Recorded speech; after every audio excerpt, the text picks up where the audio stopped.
안녕하세요 여러분, 도쿄뮤직입니다.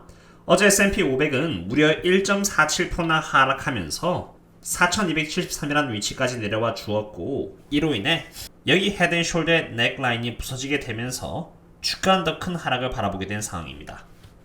어제는 모든 섹터가 다 하락해 주었던 하루였는데요. 그 와중에 여기 에너지 섹터가 단연코 가장 선방을 해 주었고, 유틸리티 쪽이 3%, 아마존이 위치한 컨슈머 디스크레셔널가 2.03%, 리치움 리얼 에셋과 대부분의 빅테크들이 있는 인포테크 쪽에서 함께 1.78%씩 하락하면서 S&P 500이 1.47% 큰 폭으로 하락하게 되었습니다.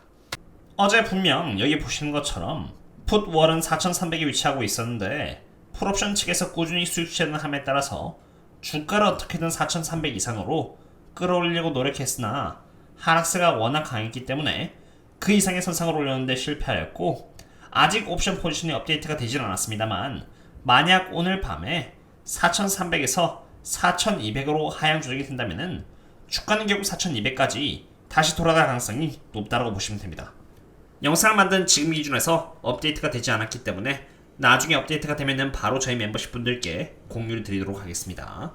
저는 오랜 기간에 걸쳐서 S&P 500이든 나스닥이든 2022년 하락장을 전부 다 만회해줄 수 있는 대세의 상승장이 결코 올 수가 없으며 결국 펀더멘탈을 수렴해서 내려갈 수밖에 없으니 조심한다고 몇 달에 걸쳐서 분석을 해왔고, 지금도 그렇게 좋은 위치에 있지는 않습니다. 여러 차례 분석을 드렸듯이 S&P 500과 나스닥 모두 이렇게 다이아몬드 리버설 패턴이 잡혀있는 상태라서 지금 주가는 결국 상승 스테한 반대 방향으로 잡혀 내려가고 있는 상태이고요. 헤드앤숄더가 이렇게 잡혔고 여기 넥라인이 뚫리면서 주가는 큰 폭으로 하락을 앞두게 된 상태입니다. True Strength Index는 약세를 보여주고 있는 상태이고, RSI 또한 이렇게 하방 트렌드를 보여주고 있는 상태에서 물론 이렇게 반등을 할 수는 있겠지만 하방 트렌드가 유지된 이상 다시 떨어질 수 있으므로 기술적인 관점에서 봤을 때 섣부른 바이 더 딥은 조심해야 한다고 생각합니다. 최근 이러한 하락세로 인해서 투자들이 놀란 것처럼 보이지만 놀란 것은 개미들일 뿐이며 시장은 계속해서 뭔가 잘못되고 있음을 경고해왔습니다. 채권 시장은 인플레이션이 더 길게 오래 갈 것이라고 판단을 했고요. 그에 따라서 여기 주황 색깔 차트인 10년국 채금리는 하락이 아니라 이렇게 꾸준히 상승을 해왔습니다. 그런데 주식시장은 채권 시장의 메시지를 완전히 무시하고 헤드라인 CPI가 3.0%까지 떨어지자 인플레이션은 자연스럽게 사라질 것이다라는 골디락스의 시나리오를 철저하게 믿기 시작했고 랠리를 펼쳐주었습니다. 항상 제가 말씀드렸듯이 채권 시장이 주식 시장보다 더 똑똑합니다. 채권 시장은 펀더멘탈을 꾸준히 체크해가면서 국채 금리를 올려나갔고요. 주식 시장은 주식 시장대로 골디락스를 믿으면서 최근 FOMC 회의까지 상승으로 밀고 나갔습니다. 그리고 주식 시장은 뒤늦게 FOMC 회의의 SEP 발표와 함께 깨닫게 됩니다. 6월까지만 해도 24년 기준 연준이 금리를 4.6% 그리고 2025년은 3.4%로 인하하게 될 것이다라고 생각을 했지만 정작 연준은 2014년은 4.6%에서 이렇게 5.1%로 올렸고 2015년은 3.4%에서 3.9%로 올렸습니다. 사실 이렇게 장기금리가 올라갈 수밖에 없을 것이라는 이러한 행보는 시장에서 이미 힌트를 주고 있었고, 저는 FOMC 회의가 있기 전날 이렇게 장기금리의 전망은 폭등할 것이라는 제목으로 분석을 드린 바 있습니다. 쉽게 설명을 드리자면은 여기 장기금리에 있어서 준 프로젝션은 2.5%였고요. PC 인플레이션은 2.0%였습니다. 그러면 Real Yield는 0.5%가 되는 게 맞습니다. 2.5% 빼기 2.0%하면 0.5%이죠. 그럼 2025년 기준으로 보면은 FOMC 회의가 있기 전 6월 프로젝션은 3.4%였고요. PC 인플레이션 준 프로젝션은 2.1%였습니다. 그러면 Real Yield는 1.3%가 되는 게 맞습니다. 그리고 오늘날로부터 1년 뒤인 2014년의 경우 금리가 준 프로젝션의 경우는 4.6%였는데 여기서 PC 인플레이션이 2.5%가 될 것으로 바라봤으니 Real Yield는 2.1%가 되어야 합니다. 24년 기준 Real Yield는 2.1%, 25년 기준 Real Yield는 1.3%, 그리고 Longer Run 기준 Real Yield는 0.5%로 6월 S&P 기준 이렇게 가리키고 있었습니다. 그런데 정작 모두가 대세의 상승장이라고 환호하고 있었을 찰나에 여기 실제 real yield 데이터는 지금으로부터 1년 뒤인 2024년의 경우는 이렇게 3.6% 정도로 가리키고 있었고요. 2025년은 3.0%, 그리고 언제인지 모르겠지만 longer run 기준으로 10년이든 20년이든 30년간의 real yield는 모두 최소 이렇게 2%를 가리키고 있었던 것입니다. 그런데 연준 6월달의 SEP에 의하면은 2024년 real yield는 4.6% 빼기 2.5%에서 2.1%이고요. 2025년은 3.4% 빼기 2.1%에서 1.3%, 그리고 longer run 기준 2.5% 빼기 2.0%에서 0.5%였으니까 채권이 가리키고 있는 지표와 연준이 가리키고 있는 예상치 둘 중에 하나가 무언가가 과대평가되었거나 과소평가되었거나 둘 중에 하나인 것입니다.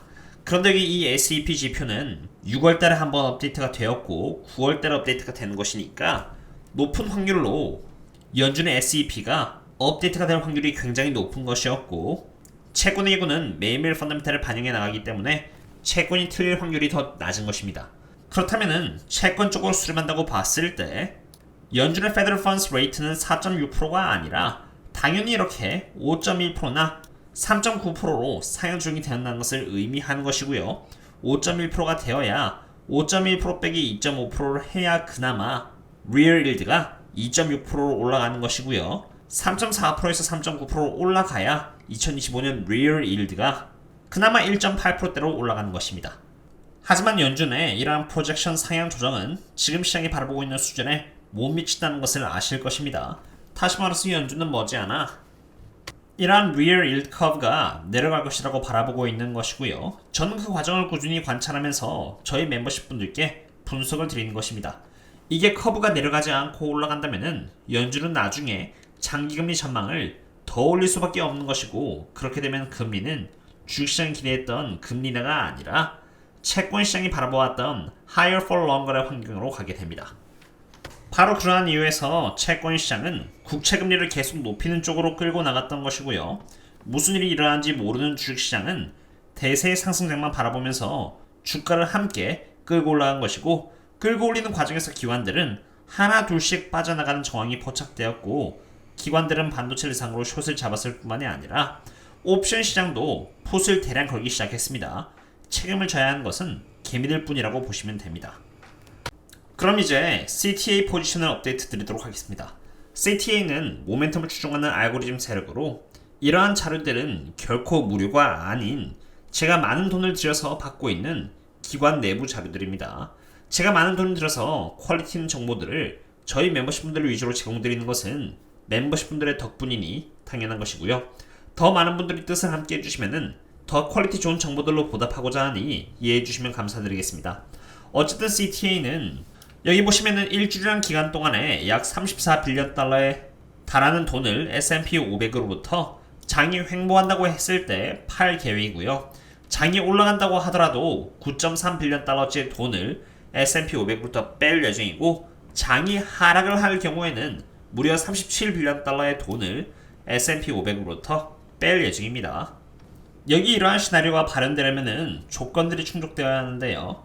바로 여기 Key Pivot Levels for SPX라고 해서 short-term으로는 4,457, mid-term으로는 4,356, 그리고 long-term으로는 4,298인 것을 볼 수 있는데, 지금 S&P 500의 주가는 4,298 아래로 이러한 물량들이 전부 다 매도돼도 전혀 이상하지가 않은 그런 환경인 것입니다. 그러므로 S&P 500이든 나스닥이든 조심해야 합니다. 게다가 여기 이렇게 JP모건 콜라 엑스파이레이션 데이트가 이번 주 금요일인데 풋옵션이 4210에 대량 잡혀 있습니다. CTA의 압박이 있고 달러는 이제 106.60달러까지 올라갔고요. 그러는 와중에 유가는 무려 2%나 오르면서 92.53달러를 갱신하고 있습니다. 당연히 성장주에게는 악재이며 달러가 상승하는 가운데 유가가 또 올라주니 원유주는 상승할 뿐더러 추가로 환차익까지도 덤으로 얻을 수 있으므로 지금 모든 퍼즐들은 다 맞춰지고 있는 상태입니다. 그러므로 S&P 500이나 나스닥 성장률 대상으로 바이 더 딥은 보수적으로 봐야 한다고 봅니다. 이제 영상은 이 정도로 하도록 하겠고요. 나머지 부분은 전부 텔레그램과 네이버를 대상으로 매크로와 원유 관련해서 분석을 남기도록 하겠습니다. 다들 즐거운 추석 되세요. 그럼 다음에 또 만나요. See you later.